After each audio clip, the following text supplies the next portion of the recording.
Good day, everybody. James from JDM. How are you doing? Want to do a quick video here, just to kind of I let this process for a few days, and kind of just wanted to give my quick review on it on the 2026 WWE Royal Rumble.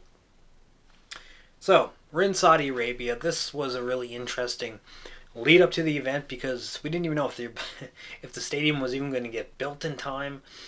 But we ended up getting the stadium built, obviously. But just kind of a very questionable build-up. This probably had to be one of the more poorer build-ups to the Royal Rumble. I mean, this really didn't really get going until about a week and a half, 2 weeks to the event. But then kind of when we got to the day of, then you kind of felt the spectacle of the Royal Rumble. One of the big things that everyone was kind of talking about, especially when the show started, is there was barely any fans in the stands. And I was kind of interested in saying, well, why is there empty seats for the Royal Rumble? Apparently there was a lot of resale going on, and they were really jacking up the prices for the resale. So these scalpers were getting in and trying to sell these off for astronomical prices. By the end of the event, it was pretty full. I would say maybe 2/3, 3/4 full sort of thing. But a decent crowd nonetheless. But obviously WWE got paid anyway, so I guess it doesn't really make much of a difference. But want to go over just kind of the matches. First up, the women's Royal Rumble was a good, decent match. A lot of star power in this one. Charlotte Flair came out first, and I was like, well, I guess Alexa has to be second. Lo and behold, Alexa comes out second. Charlotte did have a great run in the Rumble. Actually eliminated Alexa Bliss at some point, so I kind of got that part right. By the way, my picks were absolutely dreadful. I got 1 of 4, which obviously I got the most obvious one correct. But yeah, Charlotte Flair eliminated Alexa Bliss. That's going to set up a storyline going into WrestleMania, I presume. Great run in the Rumble by Kiana James. I think this is probably her biggest standout performance since she came up onto the main roster. So good job there by Kiana James. Sol Ruka had a great showing as well.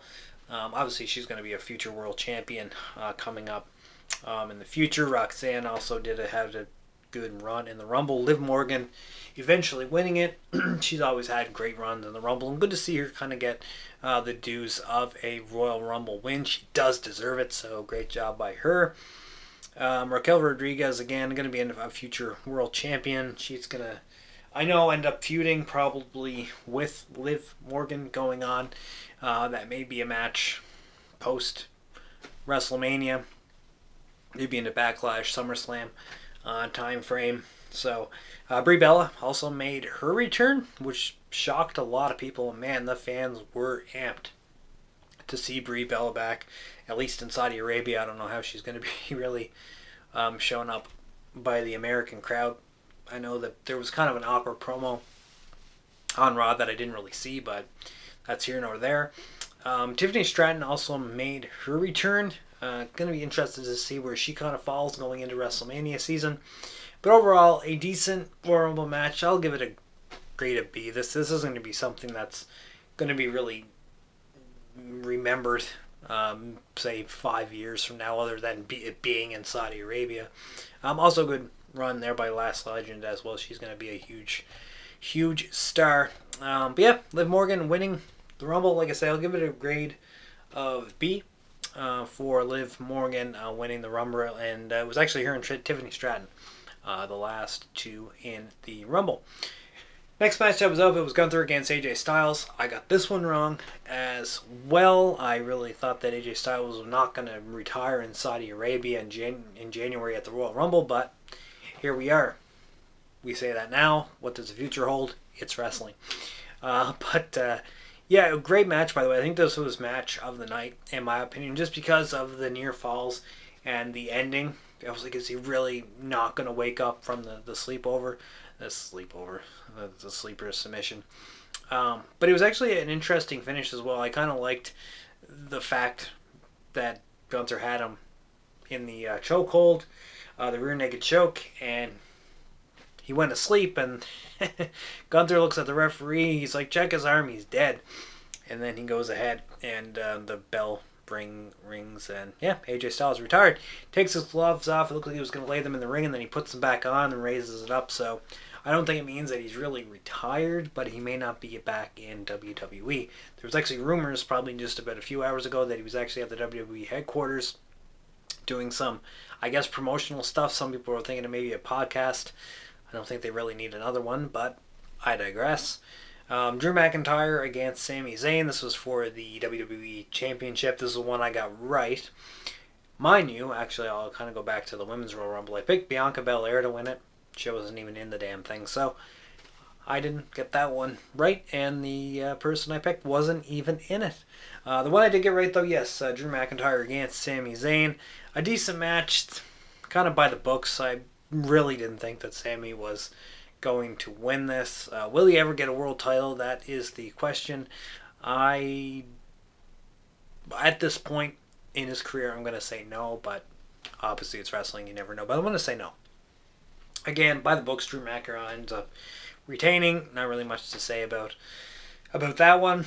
30-man Royal Rumble, the main event of the night, kicked off with Obafemi being number one. They're going to strap an absolute rocket ship to this guy, even on Raw. He squashed the War Raiders, which is insane. Didn't really think that was going to happen, but in the Rumble for about 40 minutes, gets eliminated by Brock Lesnar. Is this going to set up a Brock Lesnar match at WrestleMania? Maybe. It would actually be interesting to see.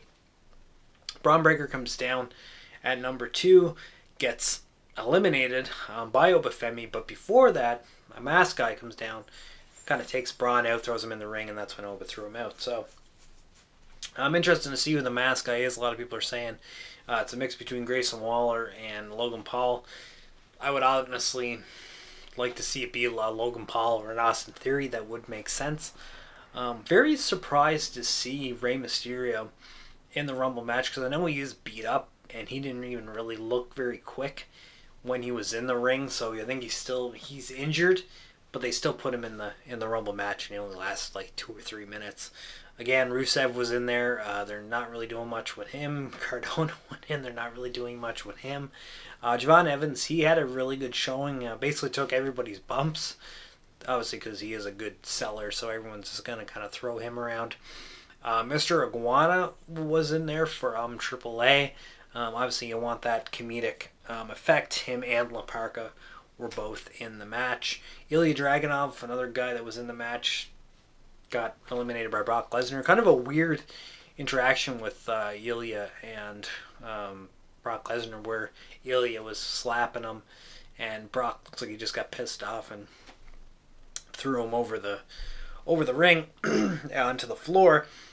And the El Grande Americanos and original El Grande Americanos, this is probably going to be one of the biggest storylines going into AAA in the coming months. I know they have a big pay-per-view-ish in March, which I'm thinking that's going to be one of the headline matches of who the real El Grande Americano is, so looking forward to that. One of the debuts on the Royal Rumble, on the main Royal Rumble match, was Royce Keys, formerly known as Powerhouse Hobbs. The way I kind of look at that is when you have Obafemi in the match, which is a huge powerhouse, and then you have Royce Keys that comes out, is also a powerhouse. It's even in his name, but you kind of put these two in there, and especially after Obafemi having such a great first half of the match, like he's looking like this huge freaking star, and then you put Royce Keys in there, it kind of deteriorates the mystique, and I don't know. I just think it hurt him. I don't think he shouldn't have been in the Royal Rumble match. If anything, have him debut on NXT, or just have him debut on the night after WrestleMania. Kind of leave the star to Obafemi and don't try to put someone else in there. So I just think it kind of hurt his debut is all. Again, yeah, Brock Lesnar was in the match as well. It wasn't really, I think, what did it say here? 5 minutes he was in the match. Like I say, he eliminated, looks like, yeah, Ilya Dragunov and Obafemi, but got eliminated by Cody Rhodes and LA Knight. So I don't really think there's much of a storyline for Brock right now. Will he get Obafemi at WrestleMania? I'm kind of looking it's going to either be between, I think, Gunther and Obafemi for Brock at WrestleMania. LA Knight made his return. Had a decent showing in the Rumble. Not really sure what they're going to do with him. I know he's still battling the Vision. Kind of just mixed up in there. Roman Reigns came down at 26. He was the eventual winner of the Rumble. Decent win there by Roman. Definitely better than his first Royal Rumble win. That is for damn sure. Another ones that were in it, Gunther came in at number 30. I mean, it is what it is. We didn't get Chris Jericho, but we did get Gunther, which is the biggest heel in the business right now. Loving his work with everything he's doing, even though some people really hate it. But I mean, that's the point, because he's a heel, right? He's retiring everybody's favorites. Randy Orton in it. He was one of the final four. Obviously didn't know or think that Randy was going to win, but obviously has a good showing at the Royal Rumble every time that he's in it. Overall, maybe a B plus for the men's Royal Rumble. It was good. It was fun. Again, will it be a really memorable Royal Rumble? No, probably not. It's going to be kind of by the books in the middle of the pack. But overall, with kind of the skepticism of having this event in Saudi Arabia, the crowd was pretty hot for it. I kind of wish the place was full, but it is what it is. But Royal Rumble 2026 is now in the books. We are looking forward now to the Elimination Chamber, which is going to set up the other half of the championship matches. What it's looking like right now is Liv Morgan against Stephanie Vaquer. And then we have on the men's side, it's Roman Reigns against CM Punk, who had an absolute fire promo between them two on Raw. Very, very entertaining.